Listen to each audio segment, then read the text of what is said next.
We are truly, truly grateful and thankful to Allah, to the Honorable Elijah Muhammad, and certainly to the Honorable Minister Louis Farrakhan for making truth known in a world that is bent and determined to hide the truth from the masses of the people. Well, brothers and sisters, we are participating in an extremely important plenary session, one that uncovers the war on Islam, 9/11, revisited, uncovered, and exposed.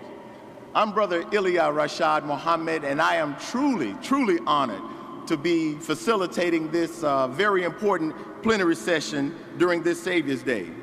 Help me to receive to the podium, brothers and sisters, this scholar and historian, Dr. Kevin Barrett. Let's welcome him to the stage.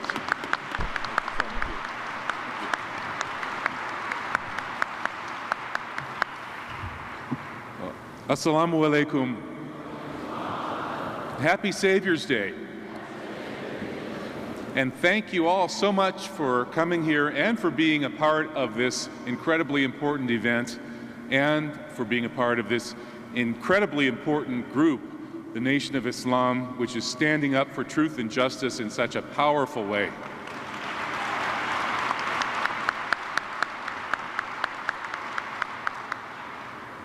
So my presentation today is about false flags, and I've picked sort of the top 10 examples to introduce the topic, going back through history and leading up to where we stand today. Okay, let's move up to number 5 on our list of top 10 false flag case studies, the Gulf of Tonkin incident. In 1964, President Johnson presided over a fake attack on a U.S. vessel.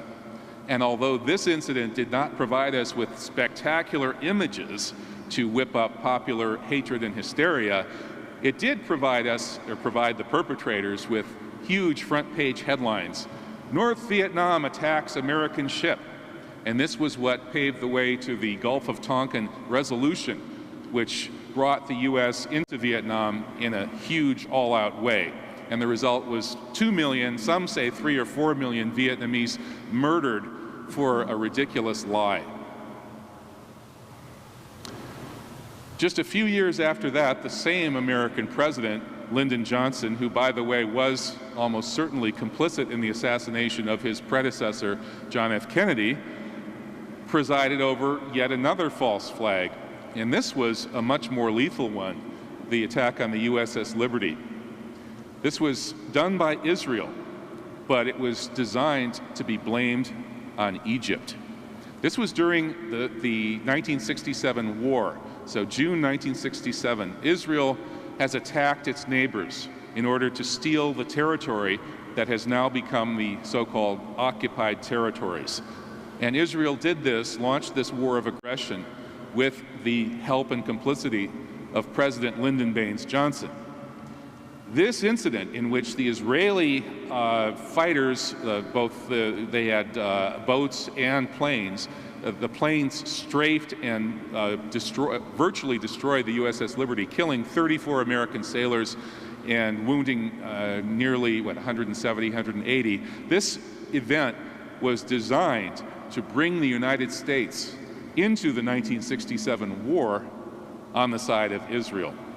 And according to some accounts, including Peter Hunem's in the book Operation Cyanide, this plot was actually designed to allow the United States to drop nuclear bombs on Russian military installations in Egypt. And had those sailors on the USS Liberty not succeeded in putting out their message that it was the Israelis who attacked them, we very well might have seen an all-out nuclear war back in 1967. So the exposure of a false flag, in this case by those heroic sailors on the Liberty, may have prevented untold destruction. Well, if you look at the USS Liberty here on your left and compare it to the hole in the USS Cole on your right, you'll see it looks quite similar, doesn't it? The USS Cole was one of these pre-9/11 false flags. That is, there were a number of terror incidents during the 1990s that paved the way for 9/11. These false flags were designed to set up Osama bin Laden and Al-Qaeda as a plausible patsy. That is, to implant the idea in our minds that Al-Qaeda was capable and willing to stage huge attacks on America. But in fact, the Yemeni government investigation of this incident reported that it was an American false flag. That is, that the Americans were responsible for attacking their own ship. All of these events have certain things in common that allow us to identify them pretty quickly as probable false flags. And this is what you have to keep your eyes open for. Well, first, what purpose does this serve? The timing. Is there a political purpose for this to happen right now? Like, for instance, the Charlie Hebdo attack happened at the perfect time to derail France getting friendly with Palestine, among other things. Another thing we have to ask ourselves is there evidence that the patsy that they're blaming was set up too quickly? Did he drop an ID card at the scene, as almost always happens, and so on and so forth? So these are two key factors, sort of timing and who benefits, and is this patsy affiliated with intelligence services? Did he drop an ID card, and so on? Okay, let's get into some details about the Charlie Hebdo attack. We know this was a false flag because there's a fake shooting that happened in front of the Charlie Hebdo magazine offices. You can find this video on the internet. It was widely spread as propaganda against evil Muslim terrorists. But in fact, if you look closely at this video, you'll see that it's not a real shooting. The guy is being supposedly shot in the head with an AK-47 from point-blank range, and his head is unaffected by that. But the media still tells us that's how this guy died. These patsies dropped their IDs and their passports everywhere. It happened on 9/11. Magic passports floated down from the trade towers. They showed up next to the hole in the ground in Shanksville where Flight 93 supposedly just disappeared into the ground, leaving no evidence, no wreckage. So ID cards, if they identified the alleged perpetrator instantly from a dropped ID card, that's a sign. This was the only picture of any dead bodies after the November 2015 massacre in Paris. And it was tweeted into existence for propaganda purposes by an Israeli source affiliated with a neoconservative think tank here in the United States. And this is an example of how Israeli-linked people are showing up at almost all of these incidents, putting out propaganda. The same Israeli-linked photographer propagandist Richard Gutjar was there in Nice as a truck began to run people down last year. And then he showed up 1 week later in Munich, Germany, taking pictures of the shopping mall Islamic terrorist event. So the same guy was right there, pre-positioned on a balcony to film the truck, and then he showed up 1 week later right in front of the shopping mall where the so-called radical Muslim terrorists started shooting. He's married to a high-level Israeli operator, a woman named Einat Wilf. And this is just one example of the countless examples of we find Israeli propagandists pre-positioned to publicize these events.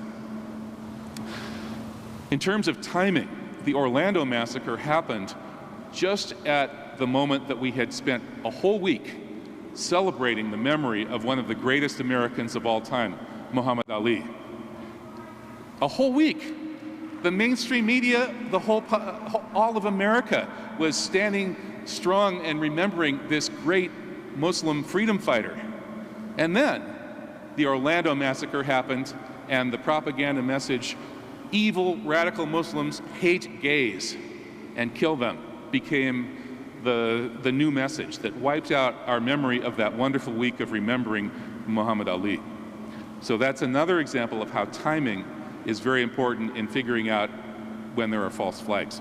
My countdown of these top 10 false flag examples has led to what we have to call, really borrowing language from Saddam Hussein, the mother of all false flags, 9/11. And I call it that not only because it set the stage for all of these other false flag events blamed on Muslims, but also because it had more visceral emotional, political impact on the world than really any other single staged event in history. That is, the whole world saw this. The whole world was powerfully affected by this, and indeed, you could say that the whole world was brainwashed by it.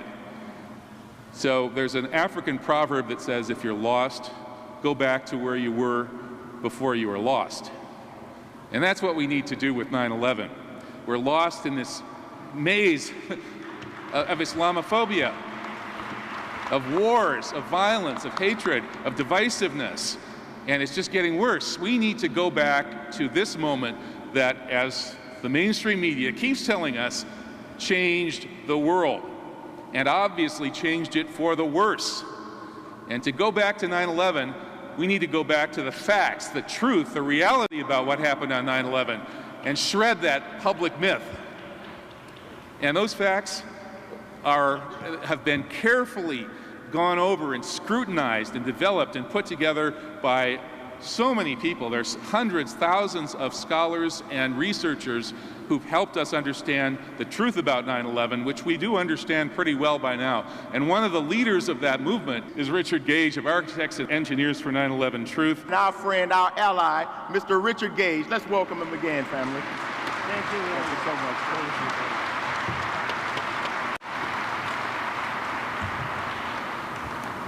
Thank you.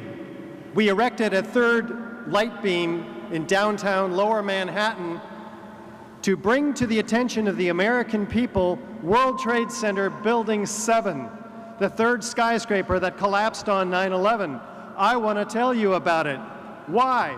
Because it collapsed suddenly, symmetrically, at free-fall acceleration on the afternoon of 9/11 by normal office fires, according to the official story.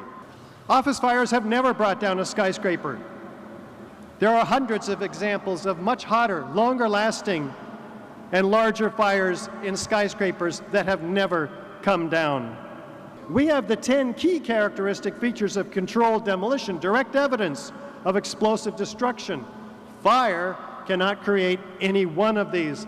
We believe this is proof of controlled demolition, which is why we now have 2,800 architects and engineers demanding a new investigation who have also looked at the World Trade Center Twin Towers. Let's see what they're talking about. The North Tower on the right, known controlled demolition on the left. Is there any similarity? We'll slow it down halfway for you. Is there enough similarity to warrant an investigation into the possible use of explosives? Are we looking at a collapse or a series of thousands of explosions? How fast is the building coming down? Let's take a look.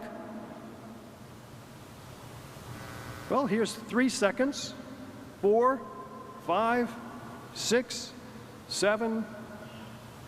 In under 12 seconds, the entire building is completely shattered, its structure from top to bottom. This is near free fall acceleration. The columns are not giving hardly any resistance. These columns, more steel in the facade than glass. What happened to it that it lost all of its resistance? The thermite is an incendiary used by the military to cut through steel like a hot knife through butter. It creates 4,500 degree temperatures. Liquid molten iron, the byproduct of thermite. So here we have a possible source for the massive heat. So what else was found, though, in the dust throughout the powdered concrete throughout Manhattan? Previously molten iron microspheres found by the USGS, billions of them. They don't know where they came from. They're the diameter of a human hair on average, almost naked to the human eye. And R.J. Lee, another environmental consultant, finds these. They're so ubiquitous, they call them a signature element. It's not even World Trade Center dust unless it has these spheres. Up to 6% of the dust is these unknown, previously molten iron microspheres. They're everywhere. Well, here's how thermite reacts. A small experiment. Thousands of what? Aerosolized molten iron forming itself by surface tension into spheres, falling just as you see here. Well, that's found in the dust. They can't explain it. What else is found in the dust, though? Independently collected samples documented by a team of international experts from Stephen Jones in Utah, Niels Harrit in Copenhagen. They document 4 independently collected samples. What do they find? Red-gray iron chips, about 1/16 of an inch long. There's up to 10 tons of this material. Here's the ones they documented. They come up to a magnet, so they get real curious, and they do a X-ray energy dispersive spectroscopy. They find the ingredients of thermite, unignited thermite. So before we had the ingredients of ignited thermite in the iron microspheres, here we have ingredients of unignited thermite. They get real curious. They zoom in 50,000 times with an electron microscope. What do they find? Iron oxide crystals, aluminum platelets, set in an organic bed of oxygen, silica, carbon. Very sophisticated material, an incendiary that's been engineered and set with organic material to become more explosive. And just like the results before them, at 420 degrees centigrade, about 800 Fahrenheit, they ignite. What do they produce when they ignite? Iron microspheres. So we know where the iron microspheres came from. They came from these chips. That's extraordinary, internally consistent, self-corroborating set of data that could put a lot of people away for a long time. As if we didn't know where these spheres came from. They're found attached to partially ignited nanothermite chips. It's called superthermite. It's made not in a cave in Afghanistan, only in the most sophisticated defense contracting laboratories. This is all documented in a peer-reviewed paper, Bentham Open Chemical Physics Journal. It's direct evidence of explosive destruction. Fire can create any one of these features, let alone all of them, especially these fires that were going out at the time of these buildings' collapse. So we believe that we've demonstrated the 10 key characteristic features of controlled demolition, that fire can't create any one of them. We believe this is proof of controlled demolition, which is why we have 2,700 architects and engineers calling for a new investigation about the truth about 9/11.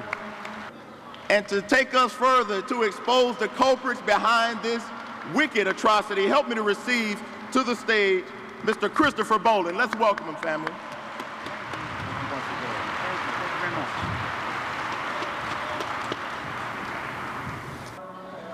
It's great to be here. Salam alaikum. I want to recognize the great efforts of Minister Louis Farrakhan in being the only religious leader in our nation who has addressed the gigantic, horrendous fraud of 9/11. You see, 9/11 was used to take us into an open-ended war against Islamic nations. And that's where this nation has been for the past 15 years. And not a single religious leader other than Minister Farrakhan has had the moral compass to stand up and tell the faithful that we've been lied to.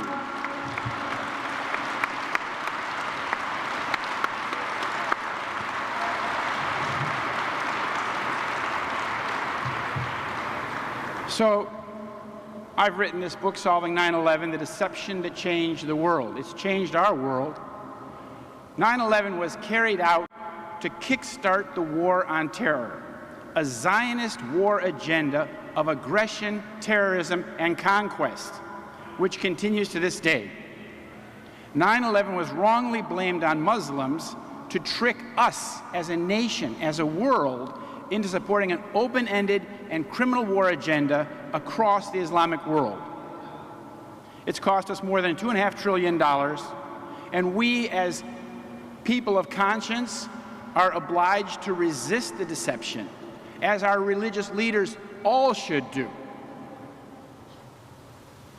I was an investigative journalist in Washington, D.C. when it happened, so it fell right into my lap. I was passing through New York City with my family when 9/11 happened. I grew up in Chicago, outside in a place called Schaumburg, Illinois. The deception that changed the world. 9/11 was a highly sophisticated false flag terror atrocity designed to create fear and rage in the people's hearts, to compel U.S. public opinion to support the war on terror, which is an Israeli Zionist war agenda in disguise that we are supposed to fight. Starting the war on terror was the real reason for 9/11. 9/11 was, of course, a policy coup that brought us the war on terror and a series of wars like this one in Iraq. We've been deceived. We've been lied to. 9/11 was just the beginning. We will not have peace as a nation or a world if we continue to accept the deception of 9/11. The media has been the key player in the deception. We've been lied to by the media. The media is complicit in the cover-up. They have imposed on the American public the false story that radical Islamic terrorists are to blame for 9/11. And the only way to liberate ourselves and our nations from this madness is to expose the true source of terrorism. The U.S. government on 9/11 called the attacks an act of war, which basically made it the military's business to seek justice for. So there was no actual criminal investigation. Larry Johnson from the State Department, director of counterterrorism, said these guys were extremely well organized, talking about the alleged hijackers. He said these guys were just committed zealots and willing to give it up without being key members of the network. They were told what to do, what to prepare for, what to train for. They were not the ones calling the shots. He said, we don't have anything in history to compare with this. The only thing that comes close to it is a former Soviet intelligence operation. So who pulled this off? Now, if the government and media are lying to us about 9/11, it means that they are controlled by the very same people who carried out 9/11. Now, that's a very serious predicament. And Minister Farrakhan's the only person who's addressing it. Now, 9/11 and the war on terror have a common source. Both 9/11 and the war on terror were conceived and planned in Israel in the 1970s by Israeli military intelligence. First, I'm going to talk a little bit about the war on terror. 9 days after 9/11, George Bush declared a war on terror, basically telling the world, you're either with us or you're with the terrorists. The war on terror has cost this nation over $2.5 trillion. Now you can imagine how far that would go to supporting and helping the American people rebuild our infrastructure, support our communities. The war on terror is a fraud. You have as much likelihood in this nation of being a victim of terrorism as you do of being struck by lightning. But we're spending $400 million per year per victim of terrorism in this nation. Compared to cancer and influenza and heart disease, you would have to stack those bills up 1,000 times higher to understand how much money. This is a fraud. So the fraudulent war on terror is all based on the 9/11 lies. Where did the war on terror come from? Where did Americans start to learn to treat people like this? Well, the war on terror, I'm going to talk about the evolution of an Israeli stratagem. Now, a stratagem is a clever device to trick people into serving them. The war on terror is an Israeli stratagem, a ploy pushed by Benjamin Netanyahu since 1979 to trick the United States into waging war against Israel's enemies. Here he was in 1979. He worked for a Rothschild company called Boston Consulting. He went back to Israel, and he started a Netanyahu Institute. The very first thing they did in 1979, they had a conference in Jerusalem called the Jerusalem Conference on International Terrorism. They tried to say that all international terrorism is a propaganda offensive. They said that all international terrorism was coming from the Soviet Union. And George Bush spoke at the final, Mr. Bush Sr. spoke at the final session and said that basically the idea of fighting terrorism was a great thing to do as a war. Now, Mr. Netanyahu is currently the Prime Minister of Israel. He has made a career out of promoting the war on terror, writing books like this.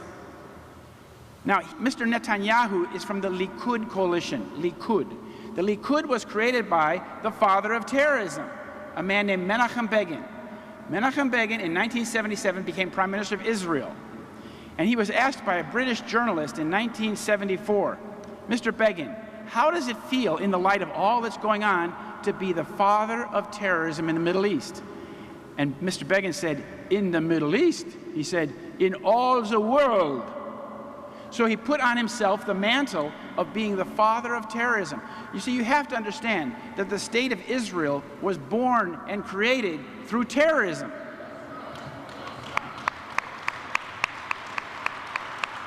This is 1946. This is one of the first things he did as head of the Irgun. The Irgun is the mother party of the Likud. He blew up the King David Hotel, killing 93 people. It was British headquarters during the British Mandate period in Palestine. It's very, very similar to 9/11. Here he is. He came from Russia, came to Palestine, became the leader of the Irgun, bombed the King David Hotel, created the Deir Yassin massacre, where they blew up buildings in a Palestinian village called Deir Yassin in order to scare the Palestinians that they would run away. And then he created the Likud party in 73, became prime minister in 77. That's when Israel changed from being a relatively peaceful country to becoming a vicious terrorist state, 1977. And the ideology of the Likud is based on this idea called Eretz Israel, Greater Israel, this idea that Israel should fill its biblical boundaries, as they say God gave to the state of Israel. And so they have a much bigger idea of what Israel should be, and they are dedicated to reaching that state. That's very important to understand. This is what they call what Israel's future borders should look like.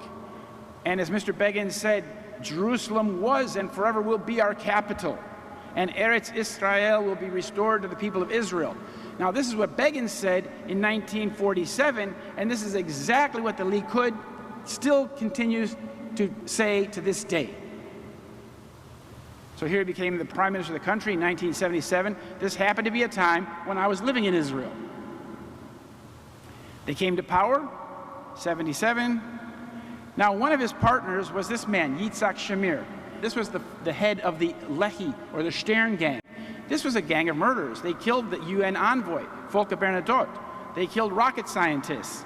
And his little gang called the Stern gang had a very interesting member who was this man's father. This is Rahm Emanuel. He's the mayor of my hometown, Chicago. And his father was a member of the Stern gang when they killed that UN ambassador. Now, here are some of the fathers of terrorism. This is a photograph from the Lavon affair. The Israelis did a false flag terror attacks in Egypt back in 1954 in July. And it was run by these men here. On the left is Shimon Peres, then Mr. Lavon, then Moshe Dayan and his assistant. They put bombs in American and British libraries in Egypt with the intention of the blame being put on the Muslim Brotherhood. Because the Prime Minister of Israel said after this event, he didn't know about it, but Shimon Peres had been running it. And he said Shimon Peres shares the same ideology. He wants to frighten the West into supporting Israel's aims. And that is exactly where we are here today with terrorism. They're trying to frighten us all the time into supporting their war agenda. But it's not our agenda, and it's not an American agenda. In 1948, before Israel became a state, the Joint Chiefs of Staff analyzed this Israeli Zionist state. Zionism means Israeli nationalism, Jewish nationalism.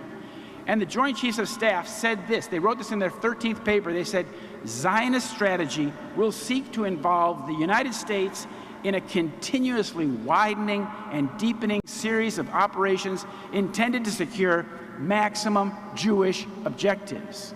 And what were those maximum Jewish objectives?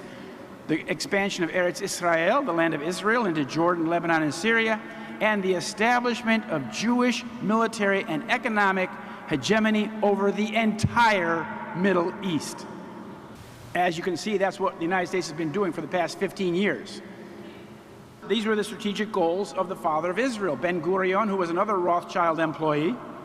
In 1948, after Israel became a state, he said we should go on the offensive and smash Lebanon, Jordan, Syria, and then take out Jordan, and Syria will fall, and if Egypt dares to resist, we'll bomb Cairo. This is the Prime Minister of Israel 1 week after the nation became a state. This is, of course, what Israel did to the United States. Many people will say, oh, Israel wouldn't do that. They wouldn't attack us. Well, read your history, 1967. They attacked this ship, and they told, the Tel Aviv said, from the radio control said, identify the ship. The pilot said, it's American, American. Tel Aviv control said, sink the ship, no survivors. Now, a week after 9/11, this General Wesley Clark walked through the Pentagon, and he said, about 10 days after 9/11, I went to the Pentagon, I saw Rumsfeld and Wolfowitz, and one of the generals called me in and he said, we've made the decision, we're going to war with Iraq. We're going to war with Iraq, he said. Why? I don't know, he said. I came back a few weeks later, he said, and by that time we were bombing Afghanistan. And he said, are we still going to war with Iraq? And the general said, oh, sir, it's much worse than that. We're going to take out 7 countries in 5 years, starting with Iraq, then Syria, Lebanon, Libya, Somalia, Sudan, and finishing off with Iran. And as you can see, that shopping list is exactly what we've been doing for the past 15 years. Now, what's the master plan? It's a Zionist master plan to dominate the entire region by breaking up the large Arab countries into ethnic statelets. It's called Balkanization. It's exactly what we did in Yugoslavia in the 1990s. We took a big country and broke it into little pieces, fracturing it along religious lines or ethnic lines. This is the plan that the Israeli Likud came out with, a man named Oded Yinon, in 1982. And thanks to Israel Shahak, a professor of chemistry, he translated it into English, and we now understand what the Israeli plan is for the Middle East. It's exactly what's happened to Iraq, to Syria, to Libya, to Sudan, to Somalia, to Yemen. All have been victimized by this plan, breaking them up. Who's behind it? Well, here we have a picture from the Pentagon. We have something called the Defense Policy Board. These are mostly Zionist men. Here we have Wolfowitz, Rabbi Dov Zakheim across the table, and the Israeli boy Douglas Feith, and they're sitting right next to the Israeli Chief of Staff in the Pentagon. And he's telling them, well, this is what you should do, and that's what we've done. They advise us, the Israelis tell our Pentagon what we should be doing. Here's Hillary Clinton, and this is 2012 when she was Secretary of State, and she wrote in that email, the best way to help Israel is to use force to overthrow the government in Syria. Where is there American interest in overthrowing the government in Syria? None. But this proves that Obama and Hillary Clinton were serving Israeli ends, not American. So 22 years after it was first promoted, this idea of a war on terror in Jerusalem, it became reality with 9/11. It was born. Now I'm going to talk about the Israeli connections to 9/11. Number one, ideation. The Israelis put out the idea that planes might be flying into big buildings one day. This is a film by a senior Israeli agent named Arnon Milchan, a Hollywood producer, a very high-level Israeli agent. He made this film in 1978. called the Medusa Touch, in which a large Boeing plane flies into the Pan Am building in New York City. This is from the movie. Now, is this coincidence or is this prescience? Now, the thing is that he's very close, and the picture shows him with the defense minister of Israel, Ezer Weizman. This is at the very highest level of Israeli military intelligence. And here he's making the movie. Here he is, he's worth $5.2 billion, and you can see he's very close to the very highest level establishment in Israel. Shimon Peres and Bibi Netanyahu, two of the most notorious Israeli terrorists in history. Then, in the year 2000, with his business partner Rupert Murdoch of Fox News, they made a program, a TV program called The Lone Gunman, in which a Boeing 757 is flown into the World Trade Center. And this was on TV in March 2001 on Fox News. 13 million people watched it. This is putting the idea out there into your mind that planes might be striking big buildings one day. Now, the next thing is, the father of Israeli intelligence, this man Isser Harel, he predicted in 1979 that Arabs would attack the tallest buildings in New York City. He predicted it to this Jewish man here with Menachem Begin. Mr. Evans asked Harel, Isser Harel, do you think terrorism will come to America? And if so, where and why? Isser Harel said, yes, I fear it will come to you in America. America has the power but not the will to fight terrorism. As to where, Harel continued, New York City is the symbol of freedom and capitalism. It's likely they will strike your tallest building and a symbol of your power. 1979, 22 years before 9/11.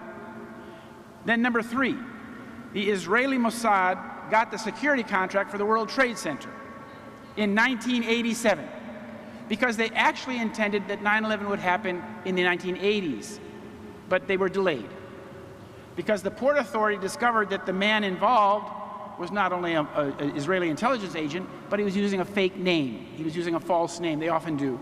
So they tore up the contract. The Port Authority, the owners of the World Trade Center, they tore up the contract. Had they not done that, 9/11 would have happened, as I say, in the late 80s. But when those Israelis were thwarted, they didn't go back to Israel. They went to work with American Jews who were working in the World Trade Center, namely Jules Kroll and Maurice Greenberg. And in 1993, when the building was bombed the first time, Jules Kroll, the man at the top here, got the security contract for the World Trade Center. And at that time, that Israeli man that was the head of the Shin Bet was now working for him. So they used a Trojan horse to get into the World Trade Center. Number 4, Israeli military intelligence created Al-Qaeda. They created the Islamic foe for the war on terror. Because if you're going to have a big war on terror, you have to have an enemy. So they have to create the enemy. So under Ehud Barak, in the early 1980s, Israeli military intelligence trained a group in Pakistan of Afghan fighters and Arabs called Gulbuddin Hekmatyar, faction Hizb Islami. At this time, this is when what they call the Afghan Arabs. The Arabs came to Afghanistan to help the Afghan fighters against the Russian army, the Soviet army. And this is the time when Israeli military intelligence, under Ehud Barak, this man on the left, was running the operation. The CIA was paying for it, and Saudi Arabia were paying for it. Pakistan was the host country, and Israel military intelligence was doing the training in the army. It was done by a guy named Charlie Wilson, a congressman from Texas. But the question was, why would the CIA and Israelis, why would they arm the most anti-Western group out there? Because they were creating the group that became Al-Qaeda, and it had to be extremely anti-Western. The Mossad connection. Charlie Wilson was a congressman in Washington, but his handler was the head of Mossad in Washington, D.C., this man Zvi Rafia. He was the handler of Charlie Wilson since 1973. He managed him. And this Israeli agent used Charlie Wilson's congressional office as if it were his own. As you can see from the book here, Charlie Wilson's War, Rafia always acted as if he owned Wilson's office. And they together put together this operation. This is bin Laden's first trainer. He's a man named Ali Mohammed. He's a Hebrew-speaking Egyptian. And this man was involved in all of those terror attacks that happened in the 1990s. This man set up the cell in Nairobi that bombed the American embassies in Africa. This man trained the guy who killed Rabbi Kahane. And then he was put in federal penitentiary, and he disappeared from federal penitentiary without a trace. Then the group, Gulbuddin, that the Israelis had trained, became Al-Qaeda in 1994. Now, if you understand the current situation with ISIS, Al-Qaeda then became ISIS. So it's the Israelis create this cadre, this group of terrorists, who then change names and change places, but they remain the target. So when America strikes ISIS, when America strikes Al-Qaeda, they're actually striking Islamic nations. They're not hitting the enemy. They're fighting ISIS. They're hitting infrastructure, power plants, water plants, hospitals. Then this is about 1993, the first bombing in the World Trade Center. The first bombing in the World Trade Center, to my mind, was to put in your mind the idea that Arabs are trying to blow up the World Trade Center. So the interesting thing that this narrative was given to us by an Israeli, Michael Chertoff, who was the prosecutor in this case in 1993, and Judge Michael Mukasey, a fellow Zionist, was the judge who oversaw the whole thing. Now, if you remember, the bomb went off, and 6 people died. And the FBI paid this Egyptian colonel here $1 million to testify. He was the informant. He was the one who kind of like set these people up, the blind sheikh. The blind sheikh didn't blow up the World Trade Center, the FBI did. Here we have plan number 6, it's the Zionist plan for the new Pearl Harbor. This was planned in advance. This man, Philip Zelikow, had a catastrophic terrorism study group in which they were imagining the transforming event that would change this nation. This was published 2 years before 9/11. Another one of the authors was Ashton Carter, top left, and the man with the blue sweater. These are Rothschild agents. These men, when they wrote that paper, were working for a group called Global Technology Partners, which is an exclusive affiliate of Rothschild North America. Their whole business is getting onto the gravy train of American defense spending. That's where the money is. They take the money from us, they put it into war, and the Rothschilds profit from it. And another group was PNAC, Project for a New American Century. They said that the process of transforming the American military into this worldwide dominant force would be a long change, absent some catastrophic and catalyzing event like a new Pearl Harbor, which is exactly what 9/11 was meant to be. Now, this is another point. The Israeli Mossad controlled security at U.S. airports, the key U.S. airports, on 9/11. And the men that ran this company, ICTS, based in Holland, are these characters here. Mr. Shukerman, Yair Shamir, the son of Shamir, and Boaz Harel. It's a Rothschild company. They controlled passenger screening at Boston Airport, Newark Airport, etc. They controlled who got on the planes. Now, then again, Israelis created false histories for these men. 15 of these 19 supposed hijackers lived in Florida, where many of them had been given duplicate licenses, and others had reported having lost their passports. So what you have is a game where you have 2 people that are using the same identity. One is an Israeli agent that looks like him, and one is the person himself. In this way, they leave a fake trail for that person, incriminating him. This is explained in the very good book, The Little Drummer Girl, by John le Carré. It's an Israeli plot. It's an Israeli action. This is what they do. They leave fake trails for people. They incriminate them. And in the book, the Mossad person says to this actress, terror is theater. Theater's a con trick. Do you know what that means, con trick? You've been deceived. 9/11, in July 2001, Zionists got the lease for the World Trade Center. Zionist is, again, Israeli nationalists, people who believe in Israel over everything else. It's a political ideology. It's not a religion, it's not a race, it's not an ethnicity. It's a political ideology, flat and simple. Now, how that happened, how did Larry Silverstein get the World Trade Center is very interesting. He got it through Ronald Lauder. Ronald Lauder, the son of Estee Lauder, he was in charge of the privatization scheme for New York State. And in this scheme, they decided to privatize the World Trade Center. Now, Mr. Lauder also funds a school at Mossad University in Israel called the IDC. And at the IDC, the person who runs his school is Major General Danny Rothschild. The Rothschild family of Britain and France, they built Israel. They paid for Israel. They built the first 30 settlements. The first one is called Rishon LeZion, the first in Zion. That's where Danny Rothschild was born.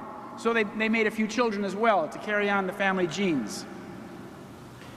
Now, what's the connection between Larry Silverstein and the buildings? Well, the Port Authority owned the World Trade Center. The Port Authority was headed by this man, Lou Eisenberg, another Zionist. There were some very convoluted negotiations in the summer of 2001, and the World Trade Center passed to Larry Silverstein. These two men are on the board of the United Jewish Appeal, the largest funding organization for the state of Israel in the United States of America. So it was the Zionist connection that got the building to Larry Silverstein. Larry Silverstein also happens to be a very close friend of Bibi Netanyahu. This is from the Israeli media. For years, Netanyahu and Silverstein have kept in close touch. Every Sunday afternoon, New York time, Netanyahu would call Silverstein. It made no difference where Netanyahu was, he would always call. And their ties continued after Netanyahu became prime minister. What were they talking about every Sunday afternoon for years? Well, finally, Larry Silverstein, on July 24th, he got the Twin Towers in his hand. And then he controlled everything about the building. The first thing he did was eject the rent up 40% and insured it against terrorism. This is what was left 5 weeks later of the World Trade Center. All that was left was steel and dust. And on September 11th, the Israeli military chief, Ehud Barak, the one who had trained Osama bin Laden, came on the BBC. He happened to be in London. He happened to be in the studio of the BBC World Television, the largest television network in the English-speaking world, and he said this. He said, it's time to launch an operational, concrete war against terror. He said the world will never be the same from today on, and he blamed Osama bin Laden. What's the connection here? Ehud Barak was the commander of Bibi Netanyahu in a covert commando force called the Sayeret Matkal. This is a covert independent commando force that serves directly under the Israeli Chief of Staff and military intelligence. On 9/11, this man with the New York Police Department hat, his name is Ehud Olmert, former Prime Minister of Israel, he was in New York City on September 10th and 11th, but his presence was kept out of the news completely. Why? What was he doing in September 10th and 11th in New York City that had to be kept secret? Here he is with Bibi Netanyahu. Here he is 9 days later, 10 days later, comes and sits next to Mr. Giuliani. You see, New York City and Jerusalem are sister cities. And this man was the mayor of Jerusalem. And he comes to New York City, and it's not reported. It would usually be front page news. Then the Israeli son of the Mossad, Michael Chertoff, this man here, controlled the 9/11 investigation. He was the Assistant Attorney General. He was supposed to prosecute the crimes of 9/11. But they didn't even investigate the crime. There has never been an investigation of 9/11, full stop. John Ashcroft put Michael Chertoff in charge of the investigation, and then what he did, he oversaw the destruction of evidence, the destruction and confiscation of the critical evidence. It was a cover-up from the very beginning. Then George Bush made him head of Homeland Security, #2, in which position he remained in charge of the evidence. Then 13, Zionist-controlled junkyards, 2 of them in New Jersey, they managed the destruction of the evidence. The evidence was taken to their junkyard, cut into small pieces, mixed with other scrap, and shipped to Asia. At a time when the price of scrap steel was the lowest it had been in 50 years, this was destruction of evidence. This was not business. All the steel was destroyed. And then the Zionists, a Zionist again is a supporter of Israel, they presided over the 9/11 lawsuits and tort litigation. There were 3,000 victims. That was a lot of litigation. It all went to this man, Judge Alvin K. Hellerstein in Manhattan. Now there's a problem here. His son is a lawyer in Israel who works for the key defendant in the 9/11 litigation, that company I told you about, ICTS, the people who were responsible for this passenger screening at the airports. If those 19 hijackers got on the plane, they would know how they got on. The conflict of interest was his son was working, as I said, for the law firm that controlled that ICTS company. So that's a primary family conflict of interest. A judge cannot oversee a case when his son or his wife is working for the defendant. That's completely not right. And then we had, as I said, 3,000 victims. The first 2,900 victims were given money out of the compensation fund, which was managed by Kenneth Feinberg, another Zionist. He gave the money to people, then they had to sign a line where they wouldn't talk about how much money they got or the terms. There were 100 families left. They held out for a court process, and they were treated with Sheila Birnbaum. One by one, every single family was settled out of court. So all 3,000 families were settled out of court, and there has not been one day in court for a single 9/11 victim. That's not justice.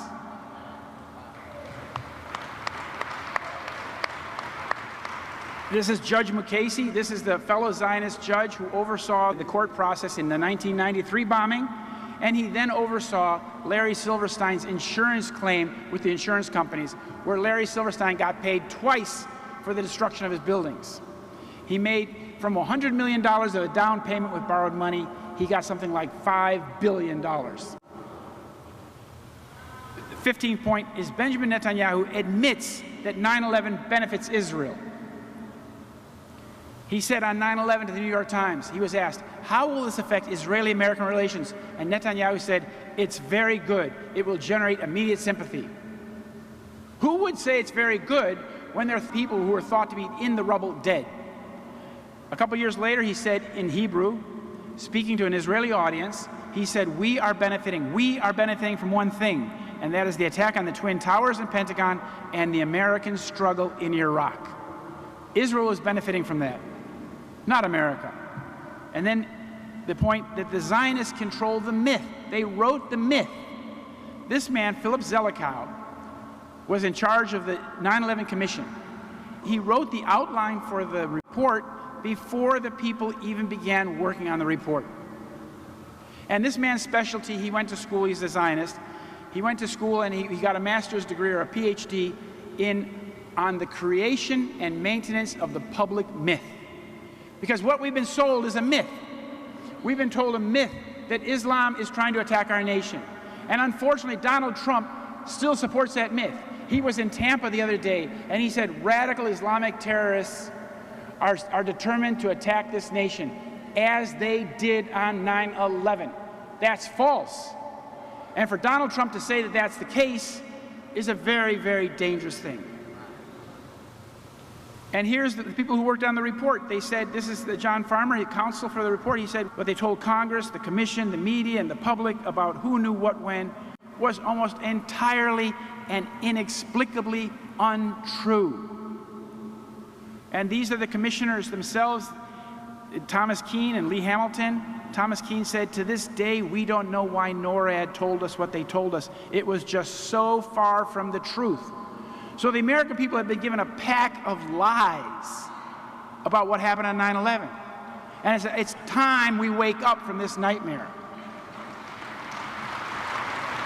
And my last point, if you go to New York City, there's a big memorial there, and there's a strange building called the Oculus, and there's a shopping mall.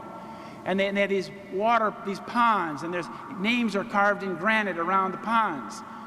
This was designed and given to us by the Israelis. The Israeli engineer, the Israeli designer who built it is this man here. The World Trade Center Memorial was designed by a friend of the Netanyahu family. His name is Michael Arad. He's the son of Moshe Arad, the former Israeli ambassador to the United States. This is how they want to control the story. They give you the idea for the story, they control the story, they make it happen, and then they control the legacy. young American kids go to this ground zero and they go through a museum that's built and run by Israelis to teach them the lie that Islam did this to America. Here's Mayor Bloomberg talking to Netanyahu. They're discussing the 4 Israelis who died at 9/11. This is 10 years after the fact. Now, the critical thing is that the media has been lying to us. This is the New York Times, a Zionist-owned newspaper, family of the B'nai B'rith. 3 years after 9/11, they came out with this editorial of the paper, and they said, in the 3 years since 9/11, we've begun to understand that it's possible to know what happened without knowing what happened. How Orwellian is that? And for 15 years, the controlled media has pushed the false story about 9/11 and the war on terror, all the while suppressing all evidence that disproves the official myth. Why does the media do this? Because we have today, almost all of the media in this country is owned by 6 companies. And those 6 companies are owned by the Rothschilds. Here we have media moguls like Rupert Murdoch, who push the lies about 9/11 and the war on terror. They are complicit in a criminal cover-up with the people who did 9/11. Now, the Rothschild banksters create people like Mr. Murdoch so they control all the public opinion in this country. That's what the media in the country today, NBC, CBS, CNN, Fox News, it's psychological warfare against the American people 24/7. This is summing up my analysis, and this is from Dr. Alan Sabrowski, who wrote this paper called Treason, Betrayal, and Deceit, 9/11 Beyond. And he said the evidential trail for 9/11 and the wars in Afghanistan and Iraq runs from PNAC, AIPAC, the Israeli lobby and their cohorts, through the mostly Jewish neocons in the Bush administration and back to the Israeli government. None of the denials and political machinations can alter that essential reality. And that's what I'm saying, is that we've been fooled, we've been tricked, we've been deceived into a war, and this is not our interest at all. This is an Israeli war agenda that we have been tricked into fighting. Thank you very much. Wassalamu alaikum.